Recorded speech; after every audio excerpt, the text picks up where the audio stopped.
Well, a while back I put in a Lokar shifter for my 4L80E transmission, and I had bought this shift selector quite a while ago, and I wanted to finally install it. My brother and I did that over Christmas break, and we wired it up. You can see part of it there, but I want to make a video of doing that. It's going to be a two-part video because it got too long, and we'll show you how we assembled it. And if you happen to buy this also, hopefully this might be able to help you out. There might be some helpful hints in assembling it, and that's my line lock for my brake system. So anyway, we will show you how we put it together later. Today we're going to make an attempt to put on our Lokar shifter indicator switch so that I know exactly where I'm at when I'm shifting. Obviously there's a indication on the knob there, but it's kind of tough when I'm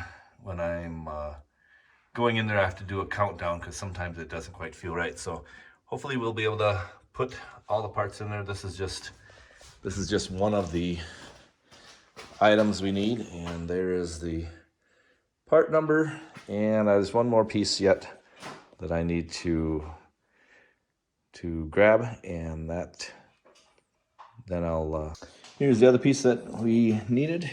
It's got all the right part, and it's for the 700, 200 R4, 4L80, 4L60.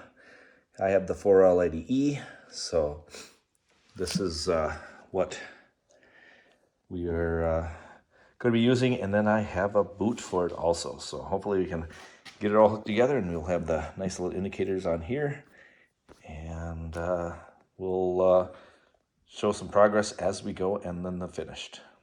And the throttle cable going in this area here, according to the instructions, we're going to have to hook, I'll show you the picture later, but we have to hook the area here that the cable connects to, and then somewhere here, I'm assuming it's this bolt or a couple of these bolts, will be the bracket that the cable is connected to, so that it has some leverage so that you can push and pull the selector knob and cause the cable to move with it, so that the drive, park, neutral, 1, 2 will and reverse will be indicated on there, because that's all done by a cable and a light that'll flash up back there. So we're going to be taking that nut off, putting on what they call a selector shaft, and then we will have an adjustable cable mounting bracket that'll go mounted underneath the transmission right about there. So basically it should, if this comes with the video very well, it should look a lot like this right there when we're done. It should look basically like this with the cable on it. That one's not quite a finished picture. I think this one back here is more of a finished picture of what it should look like with the cable mechanism on there. So anyway, hopefully it'll turn out that way, and we'll catch you when it's installed.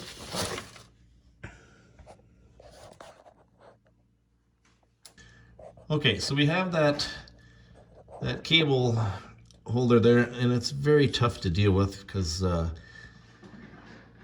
shows that it should be at about the 1 o'clock position, and as you tighten it, it likes to move. So I'm not sure if I'm gonna get a good video on there, but we are close to 1 o'clock there, but I got to do some more adjusting so we have it closer. But that's the issue I'm having right now, and of course I don't have my hoist, but doesn't hurt to get underneath the car once in a while either. So basically we're working on getting that done right now, and we're just going to get another 14 millimeter wrench on that. And basically, I didn't mention that this is a 4L80E transmission, but it works on a lot of different ones. It's the 60Es and I think the 700R4s, and I think a 200R4 also it mentioned. So I mean, it's fairly universal unit, but this is where we're gonna have to hook up the cable and stuff. So at this point, this is where we're at, and once I get her set where I want it, then we'll put the cable bracket on. All right, so we're trying to put this mechanism right there, up here, but the spacers to get past this lip here are too thick for at least this application. So we're going to use some just basic,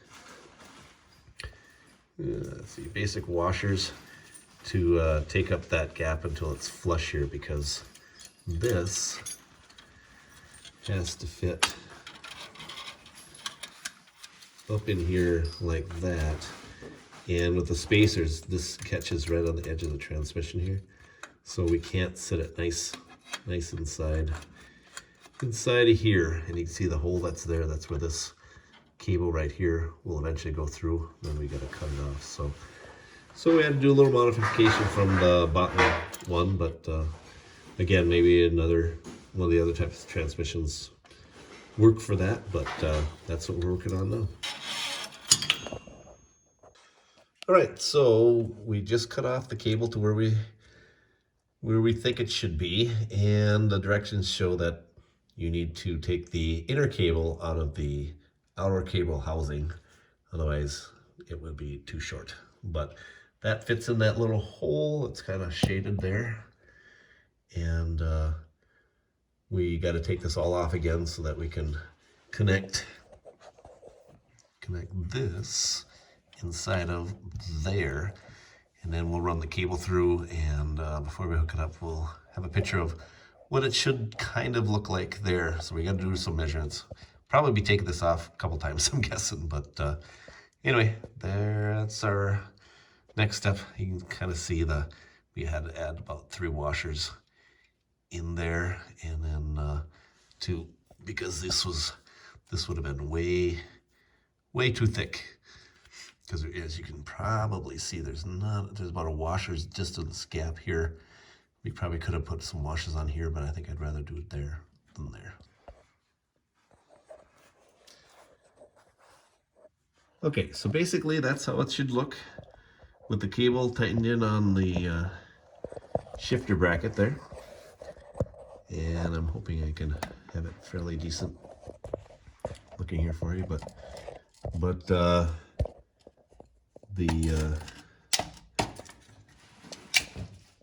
cable should be, I'm gonna get it so it stays in focus there. Okay, so that's basically how it should look. Cable in there, we tightened the cable in that little nut mechanism there onto the cable here, and on the other side I'll show you how it was hooked up there, and then we'll put it together and we'll do some testing on it. All right, so this is the what is this called again, Jeff? Actuator? Yes. Yeah, the actuator that causes it to go park neutral drive. This is the piece with the cable out. We haven't cut the cable off yet. We're just kind of holding on there a little bit. The spring in here, when we, according to the directions, right now it's loose. We haven't tightened this down yet inside of here. Let's see where we're kind of at there. The spring has to be compressed 1/8 of an inch, so something like that, give or take whatever an eighth. We'll have to do some quick measuring, tighten it up, test the shifter inside there, make sure it's we got to hook electric up to it and everything, and make sure it is going in the right direction. But this is where we're going to do our adjustments. Once we have it right, when we shift it, then we'll cut it off, maybe give it an inch length here, and then we'll hook it up to here, and we'll be one step closer. Okay, well, we have it clamped in there with the cable, and we have it tightened up, got the spring in there, and we just need to run the wire to the inside of the car, right, Jeff? Yes. Yep, then we'll have to do some programming of where park and neutral and drive and first and second is in reverse. And then we will be ready to test it out and see if all of our hard work worked. The next video will be on how we made the spacer plate and hooked up all the electric for the shifter indicator, and we will catch you on the next one.